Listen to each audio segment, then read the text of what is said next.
Hello, Da here again.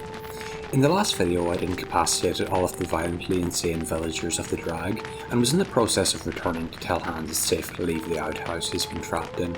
So let's see what happens.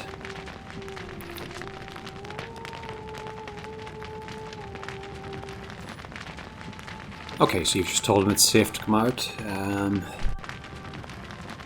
Okay. So Hans has been shot by Kitty Elliott. She's quite a distance away. So you scramble into cover. Zeke glances at an on-moving Hans, grits his teeth, eases his head out of cover. The cabin on the far side of the river, shattered window, glass shards like predators' teeth dangle from the frame. The range is about 50 strides. It was a hell of a shot.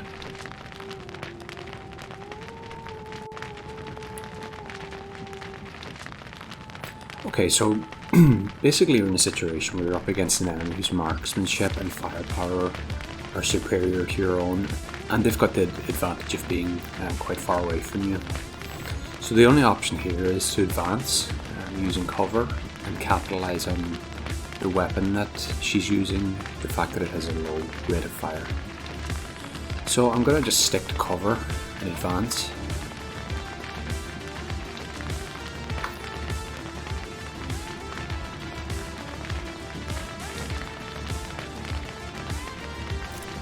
So as you can see, she's shot out the cover, so we need to keep moving forward. Basically with pipe rifle you're only going to be able to make one attack return, so that's what she's got, but if it hits you, it's going to hurt.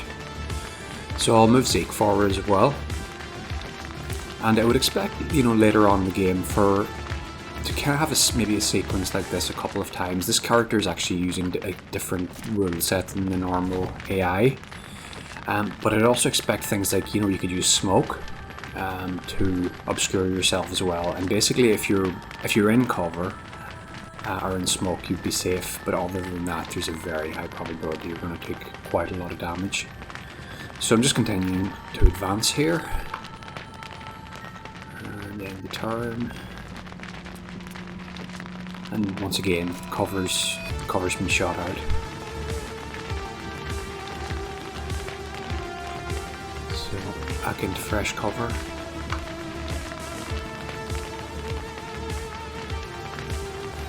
And same for Zeke. And end the turn.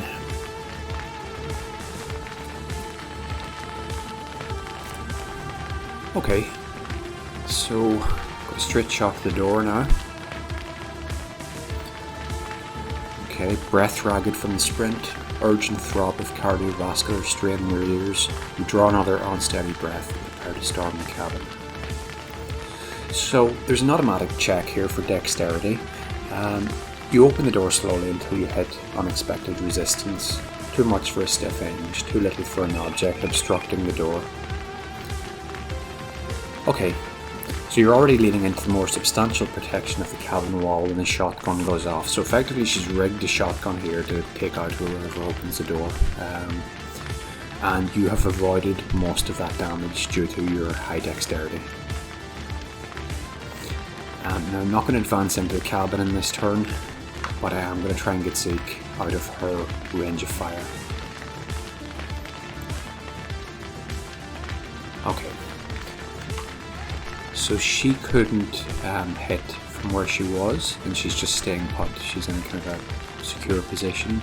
So I'm going to move in again, once again taking up cover. And I'm going to get Zeke into cover as well, to close the distance.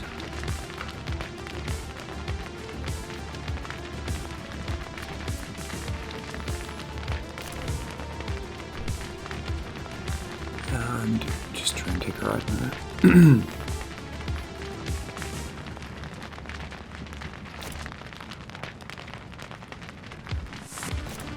Okay. Now I would expect in the final game to make Kitty Elliott something of a mini-boss. Right now she doesn't have an awful lot of HP, and her melee skill isn't really that high, but I would expect in the final game for probably to have a couple more tricks up her sleeve.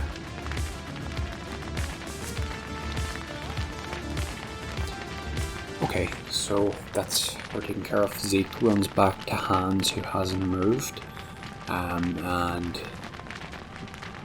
that's pretty much it.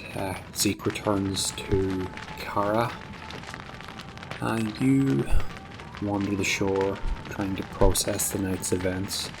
The rising sun sets a sea ablaze and scatters light across sweeps of lilac orange haze in the sky. It is beautiful. Now you return inland, and you're in time to see Marcus Tiber heading in at the head of a small band of militia. So you get an opportunity to challenge Tiber here if you like. And Zeke returns, and that's effectively it for that part of the demo. There will be some more things to do in the drag before you leave it.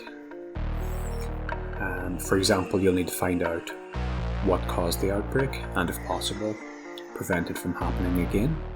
So the drag, going back to the bigger picture of what's happening in Act 1, the drag is one of two key food providers for Sunny Pines, whose food supply has been put under pressure by a substantial migration of people into the area. Now, this migration has been caused by a distribution of a leaflet promoting Sunny Pines as a great place to live, which the leadership of the town have no knowledge of. Eliza Drecker, the mayor, she sees threat in this. Marcus Tiber, the sheriff, doesn't, or at least feels that, that's my job. If there's a problem, I'll deal with it. And the leadership of Sunny Pines, they've big plans for Sunny Pines, which effectively amount to making it the region's breadbasket and establishing a secure trade route into Neo-Carthage, the region's primary mercantile hub. So in order to do this, they need to increase their population, develop their food production, and strengthen the militia. But let's get back to the food shortage. So it's going to take some time for the fishing capacity of the drag to return to normal. So your next objective in the game will be to secure a larger than usual food shipment from the Ralston farm, which is the other key food producer which is under the protection of Sunny Pines. Now the issue here is that the relationship between Jim Ralston and the leadership of Sunny Pines is strained, so you'll need to combine negotiation with favours to make this happen.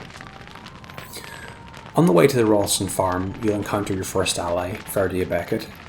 Beckett's a sociopathic conman, masquerading rather poorly as a priest. He also has the ability to manipulate the thought processes of organic beings with a collection of unique abilities.